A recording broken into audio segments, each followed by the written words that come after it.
L'univers interstellaire, élaboré par D.A. Salem, directeur de l'Institut international des sciences de la gestion des risques. Leçon 1 sur 365 leçons.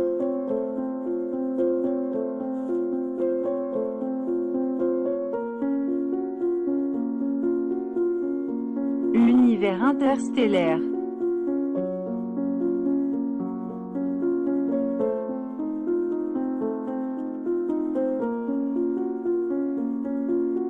Depuis des milliers d'années, l'homme a cherché de percer les mystères de l'immensité de l'univers.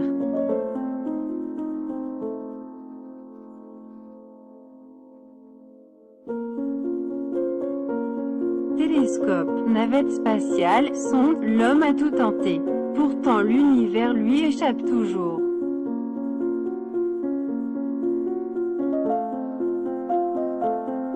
Embarquez avec nous, dans 365 leçons, pour un voyage de découverte d'une partie de la réalité.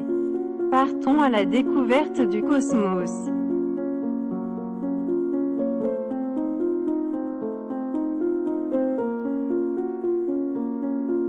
À 4,5 milliards de kilomètres, alors que nous traversons l'orbite de Pluton en route vers la Terre, une question demeure. Si les distances au sein de notre système solaire sont aussi gigantesques, qu'en est-il de l'univers tout entier? Y a-t-il autre chose au-delà de ces limites?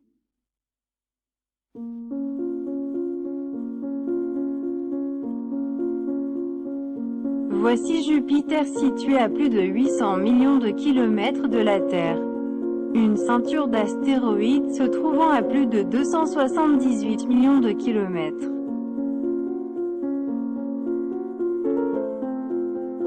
Voici Mars, la planète la plus proche de nous. Comme ancrée dans nos âmes, cette soif d'exploration n'a jamais quitté l'homme.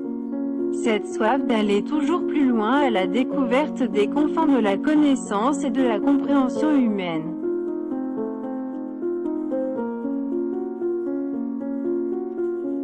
Discours du président Kennedy du 25 mai 1961. J'ai appelé ici le Congrès à atteindre cet objectif national d'envoyer à la Lune des hommes et de les faire revenir en toute sécurité.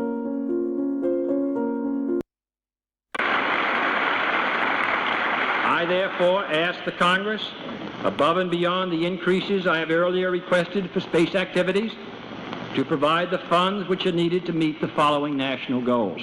First, I believe that this nation should commit itself to achieving the goal, before this decade is out, of landing a man on the moon and returning him safely to the Earth.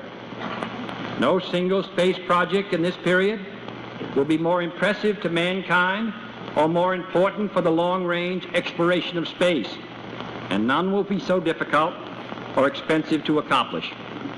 We propose to accelerate the development of the appropriate lunar spacecraft. We propose to develop alternate liquid and solid fuel boosters, much larger than any now being developed, until certain which is superior. We propose additional funds for other engine development and for unmanned exploration, explorations which are particularly important for one purpose which this nation will never overlook: the survival of the man who first makes this daring flight. But in a very real sense, it will not be one man going to the moon. If we make this judgment affirmatively, it will be an entire nation. For all of us must work to put him there.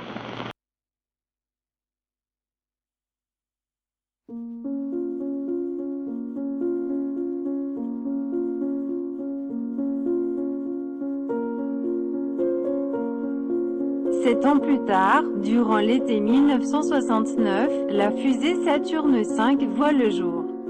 À l'époque, c'est la plus puissante fusée jamais conçue par l'homme.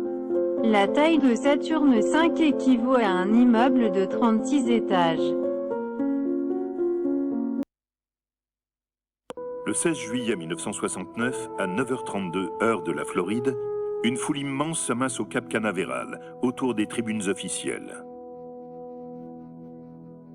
Nombreux sont ceux qui ont campé sur place pour ne pas rater l'événement. Plus d'1 million de personnes s'étaient rassemblées autour de la base de lancement. C'était noir de monde. Il y en avait partout, même sur les routes. 3500 journalistes sont venus des 4 coins du monde pour assister à une grande première.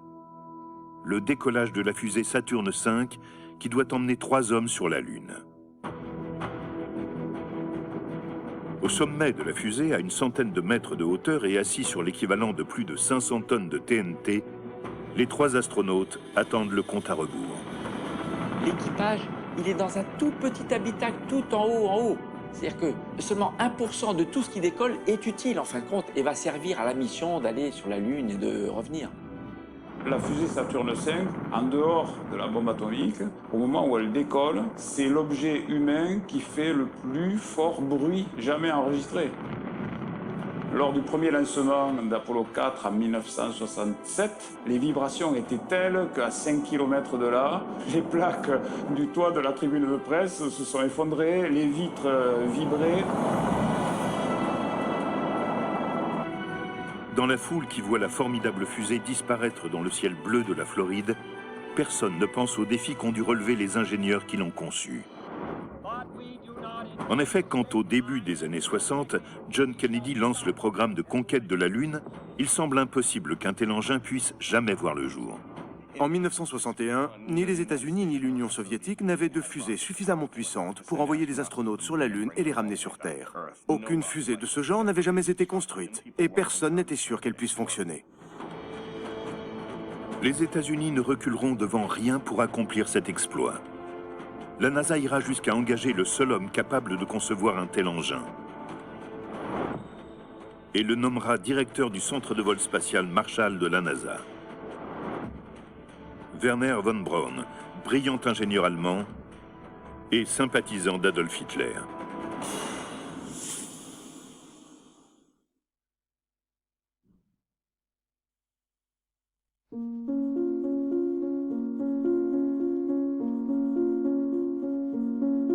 Saturne V envoie 3 hommes à la conquête de l'espace.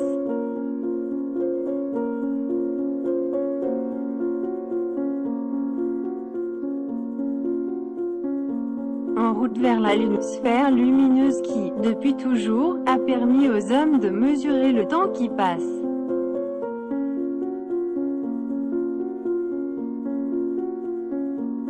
Saturne V est une mission qui incarne à elle seule des millénaires d'inspiration.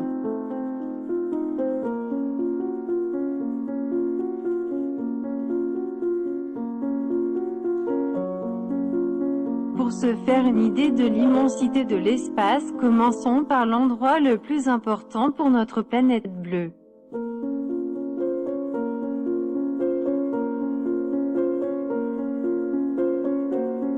La Lune est le seul satellite naturel de notre planète et il est de taille.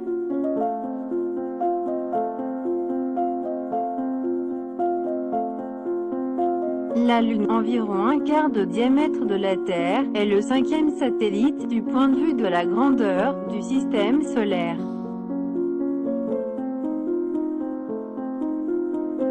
La Lune est si grande et si proche de nous que son influence gravitationnelle énorme agit sur les marées et stabilise la Terre.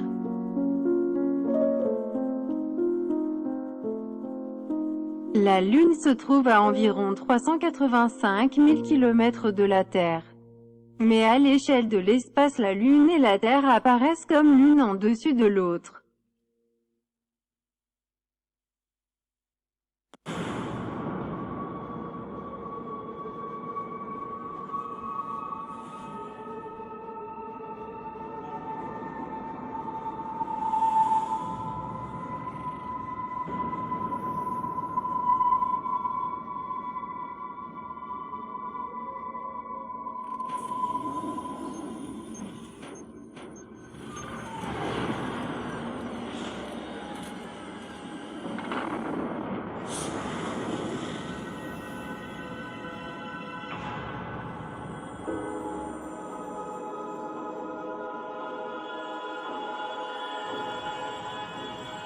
Ce pourrait être une vision de notre futur.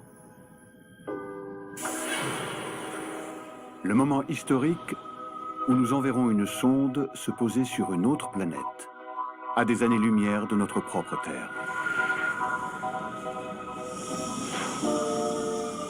Sa mission, rechercher une forme de vie au-delà de notre système solaire.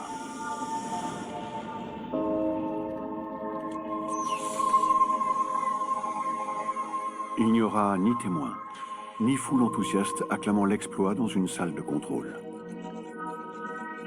Il faudra plus d'une décennie pour que la nouvelle nous parvienne enfin, à travers l'obscurité de l'univers.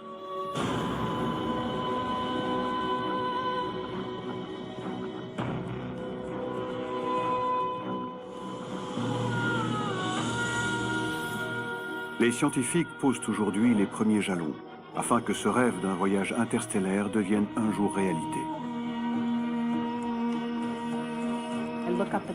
Lorsque je regarde le ciel, je ne vois non pas des étoiles, mais des systèmes planétaires.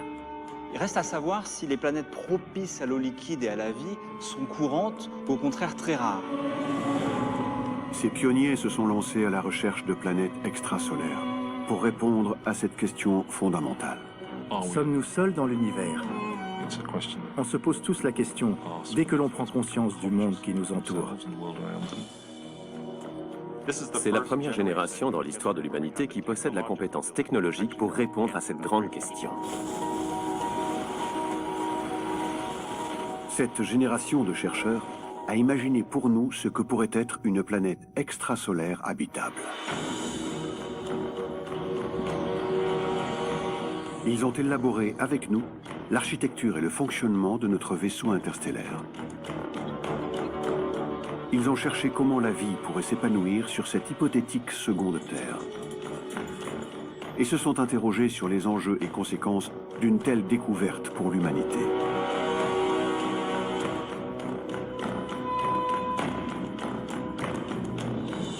Ils ont écrit avec nous l'épopée scientifique et visionnaire que nous allons vous raconter.